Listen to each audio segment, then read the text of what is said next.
যে মানুষগুলোর কাছে বাঁচার মতো এক ফোঁটা পানি ছিল না, যারা ধুলো আর বালির সাথে যুদ্ধ করে যাযাবরের মতো ঘুরে বেড়াতো, সেই আদিম মানুষেরাই কিভাবে মাত্র কয়েক শতাব্দীর ব্যবধানে জন্ম দিল ইতিহাসের সবচেয়ে জাঁকজমকপূর্ণ এক সভ্যতার।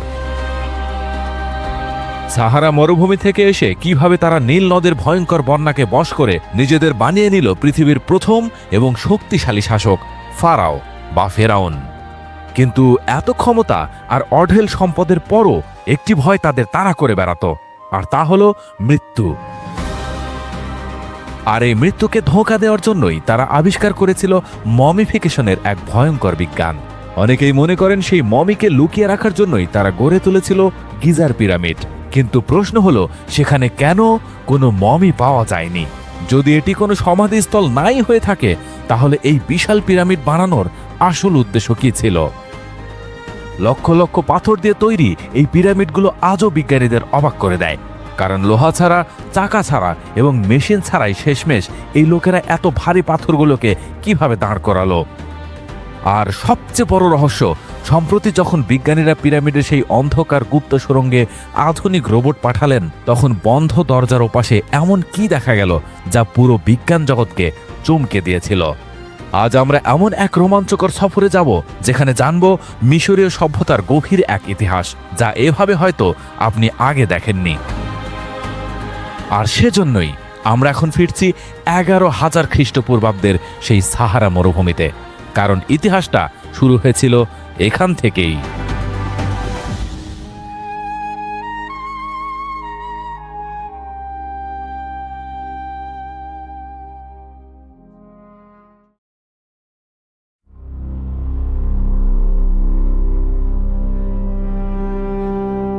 আজ থেকে প্রায় 8,000 বছর আগে মানুষ বীজ বোনা শিখে গিয়েছিল। বিশ্বের কিছু অংশে মানুষ ছোট ছোট বসতি গড়ে থাকতে শুরু করেছিল।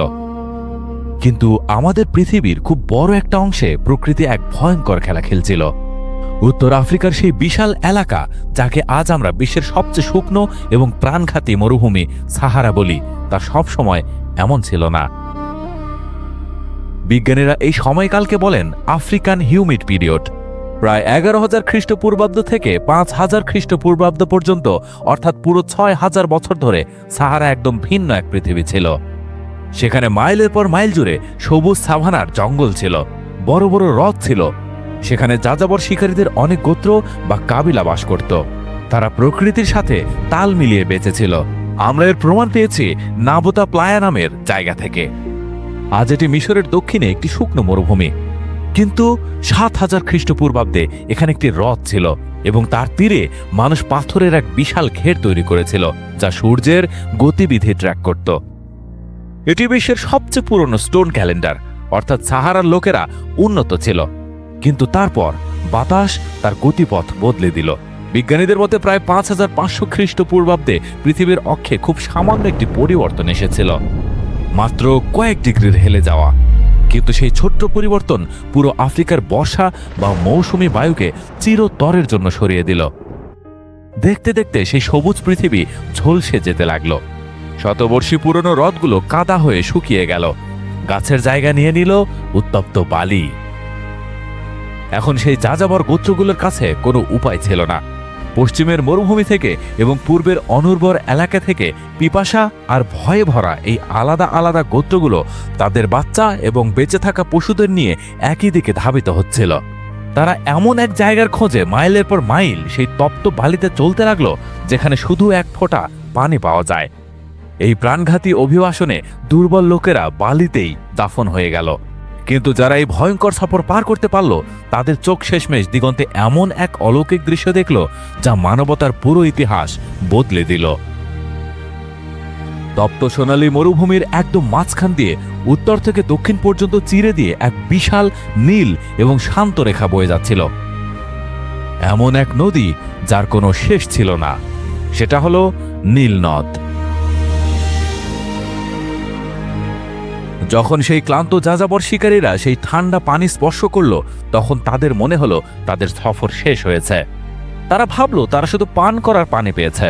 তারা জানত না যে যেই নদীর তীরে তারা আজ তাদের ক্লান্তি দূর করেছে, সেই তীরেই তাদের আগামী প্রজন্ম সেই বিশাল পিরামিড দাঁড় করাবে। যা দেখে আজ হাজার বছর পরেও মানুষের মস্তিষ্ক স্তব্ধ হয়ে যায়। কিন্তু একটা খুব বড় প্রশ্ন আজও বাকি ছিল। সেই যাযাবর লোকেরা কাল পর্যন্ত শুধু শিকার করে নিজেদের পেট ভরাতো, যাদের কাছে না কোনো বড় প্রযুক্তি ছিল, না কোনো সম্পদ। সেই লোকেরাই পরবর্তীতে আকাশ ছোঁয়া পিরামিড তৈরি করা সভ্যতায় কিভাবে পরিণত হলো? যখন নীলনদ প্রতি বছর উথাল পাথাল হয়ে সবকিছু ডুবিয়ে দিত, তখন এই লোকেরা এই অনিয়ন্ত্রিত পানিকে বাগিয়ে এনে কিভাবে চাষাবাদ শুরু করলো? সেই যাযাবর লোকদের পিপাসা মিটে গিয়েছিল। তাদের মনে হলো যে এখন শুধু এই নদীর তীরে শিকার করতে হবে আর আরামে বাঁচতে হবে। কিন্তু তারা একটা কথা জানত না, এই নদী কোনো সাধারণ নদী ছিল না। প্রতি বছর এক নির্দিষ্ট মৌসুমে এই শান্ত নদী হঠাৎ এক ভয়ঙ্কর রূপ ধারণ করত। এর পানি উপচে পড়ত এবং দেখতে দেখতে তীরের মাইলের পর মাইল জমি ভয়ঙ্কর বন্যায় ডুবে যেত। শুরুতেই শিকারীদের মনে হয়েছিল এটা কোনো দৈব প্রকোপ। তারা ভয় পেয়ে নিজেদের প্রাণ বাঁচাতে উঁচু পাহাড়ে পালিয়ে যেত। কিন্তু যখন কয়েক সপ্তাহ পর সেই পানি আবার নেমে যেত, তখন তার নিজের পেছনে ধ্বংসলীলা নয়, বরং এমন এক অলৌকিক জিনিস রেখে যেত যা সেই যাযাবর মানুষকে এই ভূমিতে থামতে বাধ্য করেছিল। বন্যার পানি নেমে যাওয়ার পর নদীর তীরে মাইলের পর মাইল জুড়ে এক অত্যন্ত গাঢ়, কালো এবং ভেজা মাটি বিছিয়ে যেত। এটি ইথিওপিয়ার পাহাড় থেকে ভেসে আসা বিশ্বের সবচেয়ে উর্বর সার ছিল। এই গোত্রের লোকেরাই একটি জাদুকরী জিনিস লক্ষ্য করল। যখন সেই কালো মাটিতে বুনো ঘাস, বিশেষ করে গম এবং বার্লির দানা পড়ত, তখন কয়েকদিনের মধ্যেই সেখান থেকে তাজা এবং সোনালি চারা গজিয়ে উঠত। হাজার বছর ধরে পশুর পেছনে দৌড়ানো মানুষের মাথায় বিদ্যুতের মতো একটা বুদ্ধি খেলল। তারা ভাবল, যদি আমরা এই বীজগুলোকে ইচ্ছে করে এই কালো মাটিতে পুঁতে দেই, তাহলে কি আমাদের আর কখনো না খেয়ে মরতে হবে না? আর ব্যাস, এখান থেকেই মানুষ নীল নদের সেই মাটিতে গম এবং বার্লির নিজেদের প্রথম বীজ বুনে দিল। কিন্তু এখানে একটা খুব বড় সমস্যা ছিল। বন্যার পানি তো আবার নদীতে চলে যেত, আর কয়েকদিনের মধ্যেই সেই ভেজা মাটি শুকিয়ে পাথরের মতো শক্ত হয়ে যেত। যদি মাটি শুকিয়ে যেত, তবে ফসল জ্বলে ছাই হয়ে যেত। আর ঠিক এখানেই সেই আদিম মানুষ এমন এক বুদ্ধি খাটিয়েছিল যা তাদের বিশ্বের সবচেয়ে প্রথম ইঞ্জিনিয়ার বানিয়ে দিয়েছিল।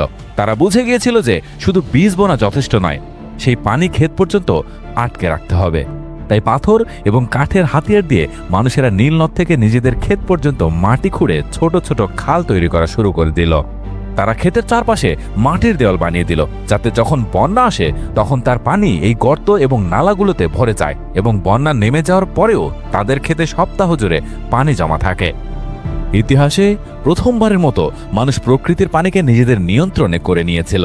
কিন্তু এই চাষাবাদ মানুষের জীবন চিরতরের জন্য বদলে দিল। সেচ দিয়ে এবং বীজ বুনে ফসলকে একা ছেড়ে কোথাও আর ঘুরে বেড়ানো যেত না, তাদের পাহারা দিতে হতো। এখান থেকেই সবসময় ঘুরতে থাকা আদি মানুষের পা থেমে গেল। যাযাবর জীবন শেষ হয়ে গেল এবং নীল নদের তীরে নলখাগড়া ও মাটির তৈরি প্রথম স্থায়ী কুড়িঘর বসতে শুরু করল। শিকারী এখন কৃষক হয়ে গিয়েছিল এবং চাষাবাদের সাথে সাথে সে গরু, ভেড়া এবং ছাগলও পালন করা শুরু করে দিল। কয়েক বছরের মধ্যেই এই ইরিগেশন সিস্টেম বা সেচ ব্যবস্থা তার আসল রং দেখালো। দেখতে দেখতে কুড়ে ঘরের বাইরে শস্যের পাহাড় জমে গেল। মানুষ প্রথমবারের মতো নিজের পেটের চাহিদার চেয়ে কয়েক গুণ বেশি গম এবং বার্লি উৎপাদন করে নিয়েছিল। এখন সেই শস্যকে সুরক্ষিত রাখার জন্য মাটির নিচে গভীর গর্ত এবং মাটির বড় বড় গোডাউন তৈরি করা হলো। শস্যের এই বিপুল ভাণ্ডার মানবতার ইতিহাসের সবচেয়ে প্রথম সম্পদ ছিল। আর যখন পেট ভরা থাকে এবং ভবিষ্যতের জন্য শস্য সুরক্ষিত থাকে, তখন জনসংখ্যা খুব দ্রুত বাড়ে।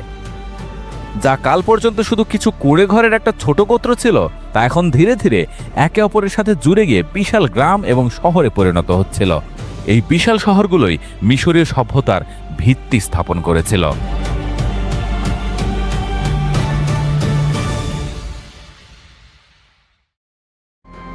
কিন্তু যেখানে সম্পদ থাকে সেখানে লোভের জন্ম হয়।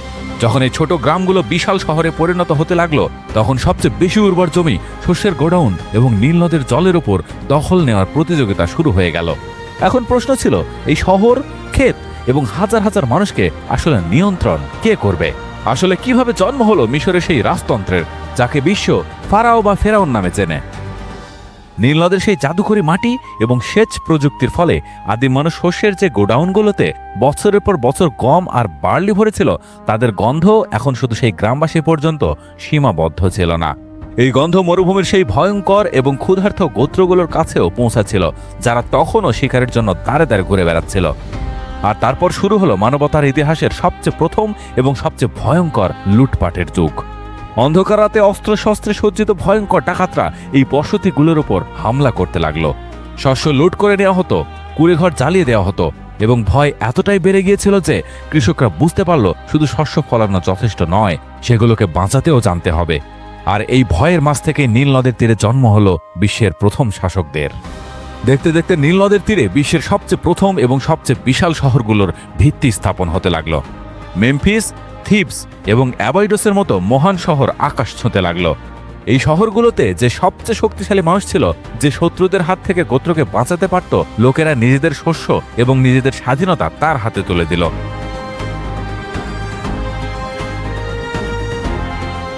কিন্তু এই পুরো নীল উপত্যকা কোনো একটি দেশ ছিল না।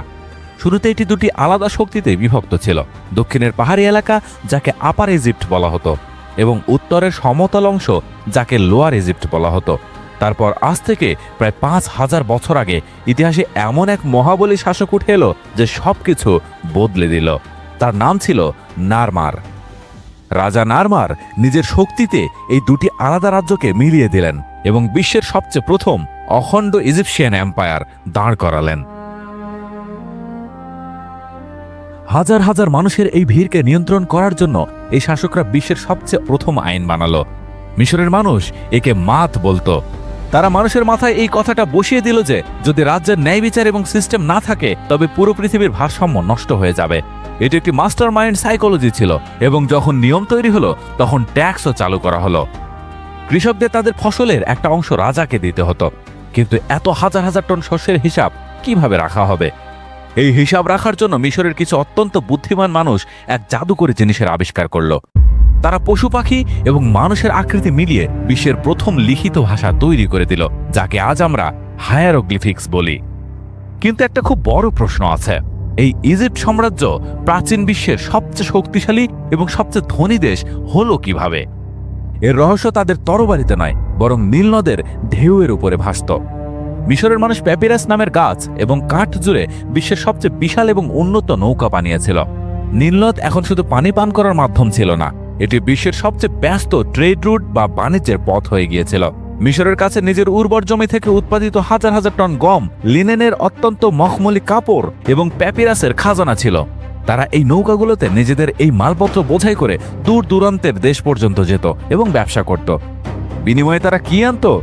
তারা লেবাননের জঙ্গল থেকে মহামূল্যবান দেবদারু কাঠ আনত, সিনাইয়ের পাহাড় থেকে চকচকে তামা আনত এবং সবচেয়ে বড় জিনিস, তারা দক্ষিণের নুবিয়ার ভয়ঙ্কর মরুভূমি থেকে মনকে মন সোনা আনত। এই ব্যবসা ইজিপ্টকে অঢেল সম্পদে ভরে দিয়েছিল। কিন্তু তাদের এমন একটি ধর্মীয় বিশ্বাস ছিল যার কারণে মিশরের মানুষ তাদের রাজার শরীরকে হাজার বছর পর্যন্ত সুরক্ষিত রাখতে চাইত। এবং কিভাবে এই বিশ্বাসই পরবর্তীতে বিশ্বের সবচেয়ে বড় আশ্চর্যগুলোর মধ্যে একটি, গিজার পিরামিডের ভিত্তি হয়ে উঠল।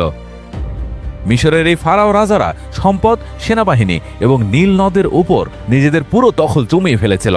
বেঁচে থাকতেই তারা নিজেদের স্রষ্টা দাবি করে ফেলেছিল। তাদের কাছে সেই সব কিছু ছিল যা একজন মানুষ ভাবতে পারে, কিন্তু একটা খুব ভয়ঙ্কর সত্য ছিল যা থেকে বিশ্বের কোনো ফারাও রাজা পালাতে পারত না, আর তা হলো মৃত্যু। রাজা খুব ভালোভাবে জানত যে যখন সে বুড়ো হবে, যখন সে রোগে ভুগবে এবং যখন তার নিঃশ্বাস থামবে, তখন সাধারণ জনগণ দেখবে যে এই রাজা তো আমাদের মতোই মারা গেল। তখন মানুষদের মন থেকে তার ভয় শেষ হয়ে যাবে এবং ভয় শেষ হতেই তার আগামী প্রজন্মের হাত থেকে এই বিশাল সাম্রাজ্য এবং রাজনীতি চিরতরের জন্য ছিনিয়ে নেওয়া হবে। ঠিক এখানেই ইজিপ্টের এই শাসকরা মানুষের মস্তিষ্কের সাথে ইতিহাসের সবচেয়ে বড় এবং ভয়ঙ্কর মাইন্ড গেম খেলল। তারা মিশরের ধর্ম এবং মানুষের আস্থাকে নিজেদের সবচেয়ে বড় হাতিয়ার বানিয়ে নিল। শাসকরা ঘোষণা করল যে যখন একজন সাধারণ মানুষ মারা যায় তখন সে চিরতরের জন্য মাটিতে মিশে যায়, কিন্তু যখন একজন ফারাওয়ের চোখ বন্ধ হয় তখন সে মরে না। সে শুধু এই পার্থিব শরীর ছেড়ে আকাশে নিজের পিতা সূর্য দেবতা, যাকে ওরা রা বলতো, তার সাথে দেখা করতে চায়, যাতে সে সেখান থেকে পুরো পৃথিবীকে আলো দিতে পারে। শাসকরা জনগণের মনে এই ভয় তৈরি করে দিল যে যদি মরার পরে ফারাওয়ের শরীর মাটিতে সুরক্ষিত না থাকে, যদি তার শরীরকে সাধারণ মানুষের মতো শুধু বালিতে পুঁতে দেওয়া হয় এবং তা পৌঁছে যায়, তবে তার আত্মা ওই তারাগুলো পর্যন্ত পৌঁছাতে পারবে না। আর যদি রাজার আত্মা শান্তি না পায় তবে সূর্য দেবতা রেগে যাবেন, নীলনদ শুকিয়ে যাবে এবং পুরো মিশর ধ্বংস হয়ে যাবে। তারা বিনা কোনো বিরোধিতায় পুরো সাম্রাজ্যের ওপর নিজের শাসন চালাতে থাকে। মানুষ ভয়ে ভয়ে খুশি মনে রাজার সেবা করত। বিনা কোনো লোভে রাজার জন্য দিন রাত ঘাম ঝরাত, কারণ তাদের মনে হতো যে তারা কোনো মানুষের গোলামি করছে না, বরং নিজেদের পৃথিবীকে ধ্বংস হওয়া থেকে বাঁচাচ্ছে। এখন ফারাওয়ের সামনে সবচেয়ে বড় চ্যালেঞ্জ ছিল রাজার শরীরকে পচন এবং বুনো জন্তু থেকে কিভাবে বাঁচানো যায়।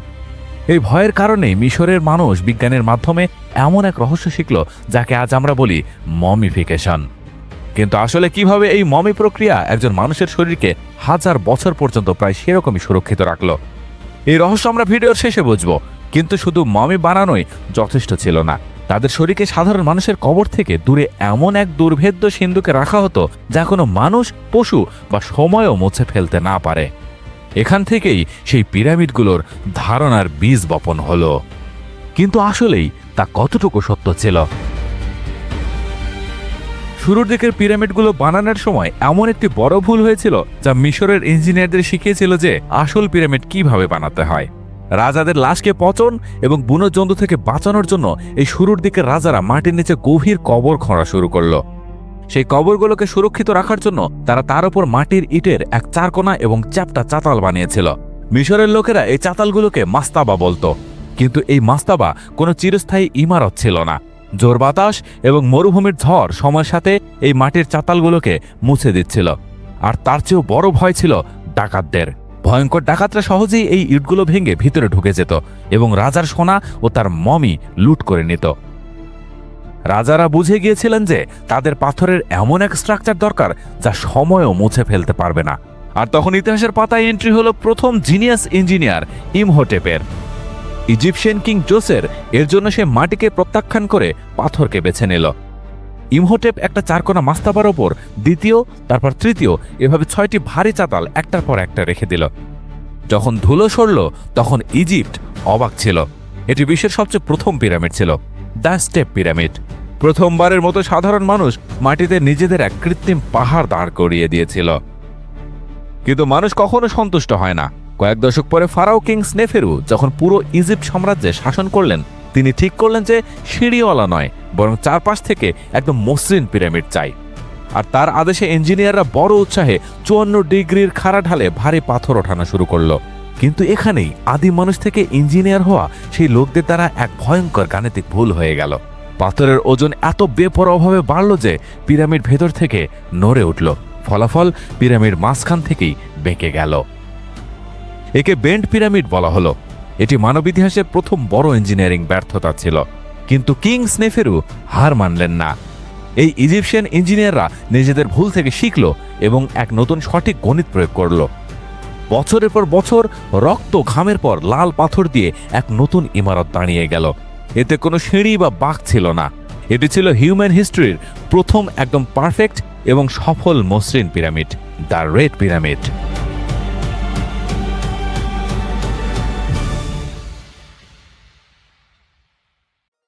সময় গড়ানোর সাথে সাথে যখন ফারাও খুফু গদিতে বসলেন, তখন তার মনে এক অত্যন্ত বিশাল পিরামিড নির্মাণের চিন্তা এলো।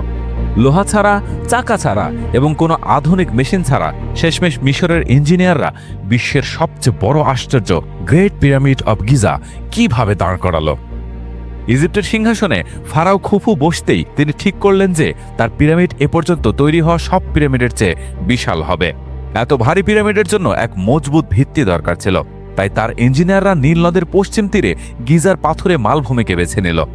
এই জায়গাটি এজন্য বাছা হয়েছিল কারণ মিশরের লোকেরা বিশ্বাস করত যে যেখানে সূর্য ডোবে সেখান থেকে মৃতদের রহস্যময় পৃথিবীর শুরু হয়। গিজার এই ময়দানে যেই আশ্চর্যের ভিত্তি রাখা হলো তার বিশালতা মানুষের চিন্তার অনেক বাইরে ছিল। এই গ্রেট পিরামিড 481 ফুট উঁচু ছিল, অর্থাৎ আজকের প্রায় 50 তলা ইমারতের সমান। আর এটি বানানোর জন্য কোনো 100 বা 1000 নয়, বরং 23 লক্ষ বিশাল পাথরের দরকার ছিল। সেই আমলের ইঞ্জিনিয়ারিং এর জন্য এটি এক ইম্পসিবল চ্যালেঞ্জের মতো ছিল। একটু ভাবুন, সেই মানুষদের কাছে না তো কোনো লোহার হাতিয়ার ছিল, না চাকার আবিষ্কার হয়েছিল। তাহলে মেশিন ছাড়া এই অলৌকিক ঘটনা ঘটল কিভাবে? পিরামিডের ভেতরের কাঠামো বানানোর জন্য হলুদ পাথর গিজার মালভূমি থেকেই কাটা হয়েছিল। কিন্তু পিরামিডকে বাইরে থেকে আয়নার মতো চকচকে বানানোর জন্য সাদা লাইমস্টোন বা চুনা পাথরের দরকার ছিল, যা নীল নদের ওপারে তুরার খনিগুলোতে পাওয়া যেত। এবং রাজার কিংস চেম্বার বানানোর জন্য অত্যন্ত শক্ত রেড গ্রানাইট পাথরের দরকার ছিল, যা গিজা থেকে ৮০০ কিলোমিটার দূরে আসওয়ান শহরে ছিল। কিন্তু ৫০ টনের পাথর ৮০০ কিলোমিটার দূর থেকে গিজা পর্যন্ত নিয়ে আসা হলো কিভাবে? এর জন্য ইজিপশিয়ান ইঞ্জিনিয়াররা প্রকৃতির সবচেয়ে বড় শক্তি নীল নদের বন্যাকে ব্যবহার করল। যখন নদী নিজের পূর্ণ জোয়ারে থাকত, তখন দেবদারু কাঠের তৈরি বিশাল নৌকায় এই ভারী পাথরগুলোকে তুলে সোজা গিজার মালভূমির একদম কাছে পর্যন্ত আনা হতো। এরপর শুরু হতো মজুরদের রক্ত ঘামের আসল লড়াই। এই লক্ষ লক্ষ মজুর সেই ভারী পাথরগুলোকে কাঠের স্লেজের উপরে রাখত। মরুভূমির বাড়িতে ঘর্ষণ কমানোর জন্য স্লেজের সামনে ক্রমাগত পানি ঢালা হতো, যাতে পাথর সহজেই পিছলে যেতে পারে। তারপর মাটি এবং ইটের বিশাল র্যাম্প বানিয়ে মানুষের শক্তিতে সেই পাথরগুলোকে পিরামিড সাইটের দিকে টানা হতো। কিন্তু সবচেয়ে অবাক করার বিষয় এই পাথরগুলোর ওজন নয়, বরং পিরামিডের জ্যামিতি এবং নির্ভুলতা ছিল। ২৩ লক্ষ পাথরকে কোনো কম্পাস বা আধুনিক মেশিন ছাড়া একদম সঠিক উত্তর দিকে মুখ করে রাখা হয়েছিল। এর ভিত্তির লেভেল এতটাই পারফেক্ট ছিল যে তার চার কোনায় ১ ইঞ্চিরও পার্থক্য ছিল না। দুটি পাথরের মাঝের জোর এতটাই সূক্ষ্ম ছিল যে আজকের একটা ব্লেডও তাদের মাঝখানে ঢোকানো যাবে না। এটি সেই ইজিপশিয়ান ইঞ্জিনিয়ারদের মস্তিষ্কের সবচেয়ে বড় গাণিতিক অলৌকিকতা ছিল। বছরের পর বছর পরিশ্রমের পর যখন ২৩ লক্ষ পাথরের এই গ্রেট পিরামিড তৈরি হয়ে গেল, তখন ফারাওয়ের মৃত্যুর পর তার লাশকে মমি বানিয়ে অপার খাজানার সাথে পিরামিডের সবচেয়ে গোপন অন্ধকার ঘরে দাফন করে দেওয়া হলো। বাইরে থেকে এই পাহাড়কে ভারী পাথর দিয়ে চিরতরের জন্য সিল করে দেওয়া হলো। যদি তাই হয়, তাহলে এখন আবারও সেই প্রশ্ন আসে, আসলে যদি তাদের পিরামিডে দাফন করা হয়, তাহলে তাদের মমি করা দেহ পাওয়া গেল না কেন? আমরা এখন সেই রহস্যেরই উত্তর খোঁজার চেষ্টা করব। খুফু নিজের মৃত্যুকে সুরক্ষিত করে নিয়েছিলেন, কিন্তু খুফুর এই ভয়ঙ্কর মাস্টার প্ল্যান কি সত্যি সফল হয়েছিল? যখন হাজার বছর পর আজকের অনুসন্ধানকারীরা এই দুর্ভেদ্য গ্রেট পিরামিডের দরজা ভাঙল, তখন সেই অন্ধকার কিং চেম্বারের ভেতরে তারা কি পেল? মহান গিজার পিরামিড এখন বাইরে থেকে পুরোপুরি সিল হয়ে গিয়েছিল। ২৩ লক্ষ পাথরের এই দুর্ভেদ্য পাহাড়ের ভেতরে গভীর অন্ধকার এবং এক ভয়ঙ্কর নিস্তব্ধতা ছিল। যদি আপনি সেই সময় এই পিরামিডের ভেতরে যেতেন, তবে আপনি এক গোলক ধাঁধা দেখতে পেতেন। ভেতরে যাওয়ার জন্য অত্যন্ত সরু এবং ঢালু সিক্রেট প্যাসেজ বা গোপন পথ বানানো হয়েছিল। ডাকাতদের ধোঁকা দেওয়ার জন্য অনেক নকল দরজা এবং ভয়ঙ্কর ফাঁদ পাতা হয়েছিল। আর এই গোলক ধাঁধার একদম মাঝখানে ভারী গ্রানাইট পাথর দিয়ে তৈরি ছিল দ্য কিং চেম্বার। এখানেই ফারাওয়ের শরীরকে চিরতরের জন্য সুরক্ষিত রাখা হতো। কিন্তু শুধু পাথরের দেওয়াল শরীরকে পচা থেকে বাঁচাতে পারত না। এর জন্য মিশরের পুরোহিতরা রাজার শরীরকে মমিতে পরিণত করত। তো আসলে এই মমি কি ছিল? রাজার মৃত্যুর পর সবার আগে তার মাথা ফাঁকা করা হতো, তারপর তার পেটের সব ভেতরের অঙ্গ, কারণ এগুলো সবার আগে পচে। শুধু হৃৎপিণ্ড শরীরের ভেতরে ছাড়া হতো, কারণ তাদের বিশ্বাস ছিল যে মানুষের আত্মা এবং মস্তিষ্ক তার হৃদয়ে বাস করে।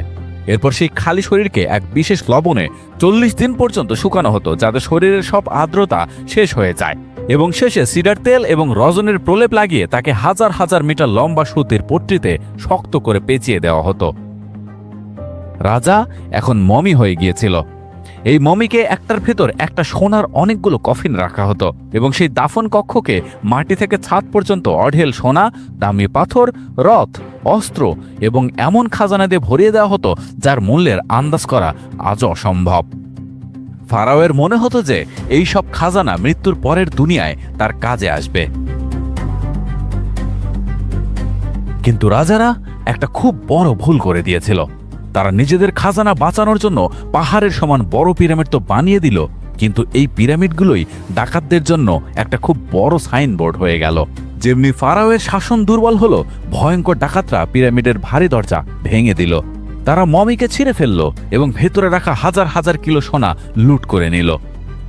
গ্রেট পিরামিড সহ মিশরের প্রায় সব পিরামিড প্রাচীনকালেই খুব খারাপভাবে লুট হয়ে গিয়েছিল। যখন পরে আসা নতুন ফারাও রাজারা এই ধ্বংসলীলা দেখল, তখন তাদের আত্মা কেঁপে উঠল।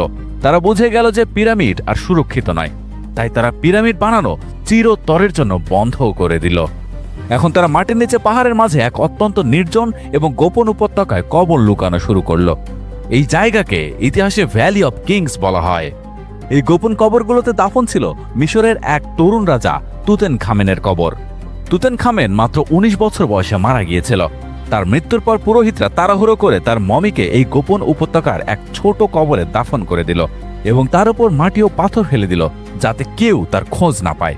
হাজার হাজার বছর ধরে ওই কবর সেই অন্ধকারে দাফন রইল। মিশরের বড় বড় রাজাদের কবর লুট হতে থাকলো, কিন্তু তুতেনখামেনের সেই লুকানো কবর পর্যন্ত কেউ পৌঁছাতে পারল না।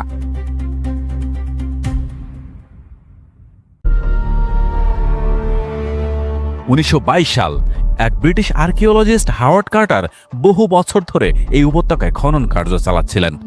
সবাই বলে দিয়েছিল যে এখানে কিছু পাওয়া যাবে না, কিন্তু একদিন কার্টারের মজুররা বালির নিচে এক লুকানো সিঁড়ি পেল। যখন কার্টার সেই 3000 বছর পুরনো সিল করা দরজায় একটা ছোট্ট ছিদ্র করলেন, তখন তার পিছনে দাঁড়িয়ে থাকা লোকেরা জিজ্ঞেস করল, তুমি কি কিছু দেখতে পাচ্ছ? কার্টারের মুখ থেকে শুধু একটাই আওয়াজ বের হলো, হ্যাঁ, অদ্ভুত জিনিস, শুধু সোনা আর সোনা। যখন সেই কবরকে পুরোপুরি খোলা হলো, তখন বিশ্বের চোখ ধাঁধিয়ে গেল। সেই একটা ছোট কবরের ভেতরে প্রায় 5000 মহামূল্যবান বস্তু ঠাসাঠাসি করে ভরা ছিল। সোনার রথ, সোনার সিংহাসন, জাদুকরী অস্ত্র এবং সবচেয়ে ভয়ঙ্কর রাজা তুতেনখামেনের মমি, যার মুখের ওপর 10 কেজি খাঁটি সোনার এক চকচকে মুখোশ রাখা ছিল। এটি মানব ইতিহাসের সবচেয়ে বড় এবং সবচেয়ে সুরক্ষিত আর্কিওলজিক্যাল খোঁজ ছিল। এটি কোনো গল্প নয়, বরং আজ এই সব খাজানা মিশরের মিউজিয়ামে রাখা আছে। কিন্তু তুতেনখামেনের খাজানা তো এক গোপন উপত্যকায় পাওয়া গিয়েছিল। তাহলে গিজার সেই বিশাল গ্রেট পিরামিডের ভেতরে কি ছিল? এত বড় 23 লক্ষ পাথরের পাহাড় শুধু একটা লাশ লুকানোর জন্য বানানো হয়েছিল, নাকি এর পেছনে অন্য কোনো রহস্য লুকিয়ে আছে? আর যখন সম্প্রতি বিজ্ঞানীরা একটি রোবটকে পিরামিডের সেই সরু সুড়ঙ্গগুলোতে পাঠালো যেখানে মানুষ যেতে পারে না, তখন তারা সেখানে এমন কি পেল যা এই রহস্যকে আরও গভীর করে দিল। যখন বিজ্ঞানীরা গিজার গ্রেট পিরামিডের গোপন ঘরগুলো খুলল, তখন তারা সেখানে কোনো মমি পেল না, কোনো খাজানা পেল না, দেওয়ালে কোনো ছবি বা হায়ারোগ্লিফিক্স পর্যন্ত ছিল না। সবকিছু একদম খালি এবং শুনশান ছিল। তাহলে কি ইজিপ্টের সেই রাজারা 50-50 টনের লক্ষ লক্ষ পাথর শুধু একটা খালি ঘর বানানোর জন্য টেনেছিল?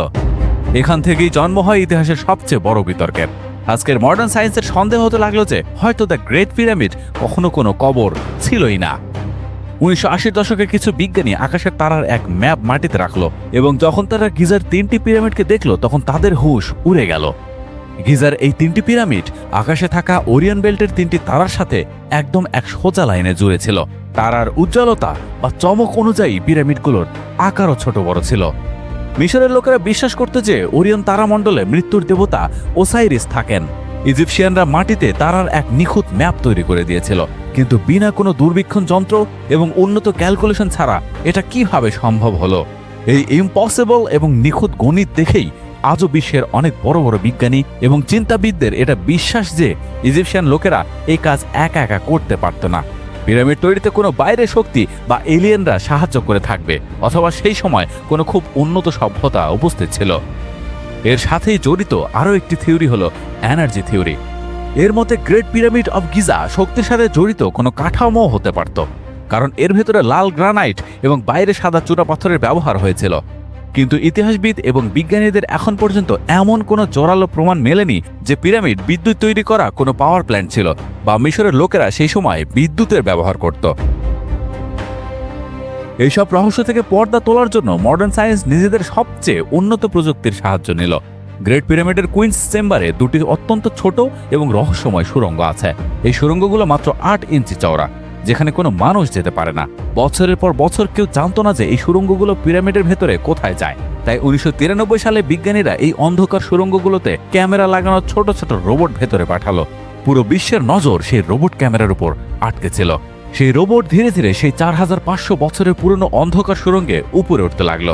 200 ফুট ভেতরে যাওয়ার পর রোবট হঠাৎ থেমে গেল। তার ক্যামেরা দেখলো যে রাস্তা বন্ধ। সামনে পাথরের এক রহস্যময় দরজা ছিল, যার উপর কপারের বা তামার 2টি পিন লাগানো ছিল। যখন বিজ্ঞানীরা এক সূক্ষ্ম ড্রিল মেশিন দিয়ে সেই দরজায় ছিদ্র করলো এবং তার ভেতরে অ্যান্ডোস্কোপিক ক্যামেরা ঢোকালো, তখন তাদের লোম খাড়া হয়ে গেল। সেই দরজার পেছনে কোনো খোলা জায়গা ছিল না, বরং তার পেছনে আরও একটি দ্বিতীয় রহস্যময় দরজা উপস্থিত ছিল। আর সম্প্রতি 2015 সালে আধুনিক স্ক্যানিং প্রযুক্তির মাধ্যমে পিরামিডের ভেতরে একটি বিশাল শূন্যস্থান বা বিগ ভয়েড আবিষ্কৃত হয়েছে। পিরামিডের ভেতরের এই গোলকধাঁধা আজও পুরোপুরি সমাধান করা যায়নি। মডার্ন স্ক্যানিং থেকে এটাও জানা গেছে যে পিরামিডের একদম মাঝখানে এক অনেক বড় ফাঁকা জায়গা আছে, যেখানে আজ পর্যন্ত কোনো মানুষ পৌঁছাতে পারেনি। এই দরজাগুলোর পেছনে আসলে কি আছে? সেখানে কি কোনো খাজানা আছে? এলিয়েনদের কোনো সূত্র আছে, নাকি এমন কোনো প্রযুক্তি যা বিশ্বের ইতিহাস বদলে দিতে পারে? এই রহস্য হয়তো চিরতরের জন্য এই পাথরের পাহাড়েই দাফন থাকবে। কিন্তু একটা কথা তো একদম সত্যি, আপনি একে ইজিপশিয়ানদের অলৌকিকতা মানুন বা সেই ভয়ঙ্কর ফারাওয়ের ভয়, এই গ্রেট গিজা পিরামিড সত্যি আজও বিশ্বের সবচেয়ে বড় আশ্চর্য এবং মানুষের মস্তিষ্কের সবচেয়ে বড় জাদু। এই ফারাও রাজাদেরই একজনের শাসন আমলে এসেছিলেন আমাদের নবী হযরত মুসা আলাইহি ওয়াসাল্লাম। অনেক গবেষকের ধারণা মতে সেই ফিরাউন ছিল দ্বিতীয় রামেসিস। প্রাচীন মিশরের এই শক্তিশালী যুগেই ফিরাউনের সাথে মুসা আলাইহি ওয়াসাল্লামের সেই ঐতিহাসিক সংঘাত ঘটে। মহান আল্লাহর নির্দেশ ও সাহায্যে বনি ইসরায়েলকে ফিরাউনের নির্মম দাসত্ব থেকে মুক্ত করেন মুসা আলাইহি ওয়াসাল্লাম।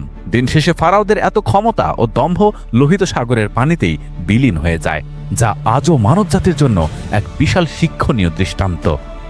মানবতার এই সফর শুধু মিশর পর্যন্ত থামেনি।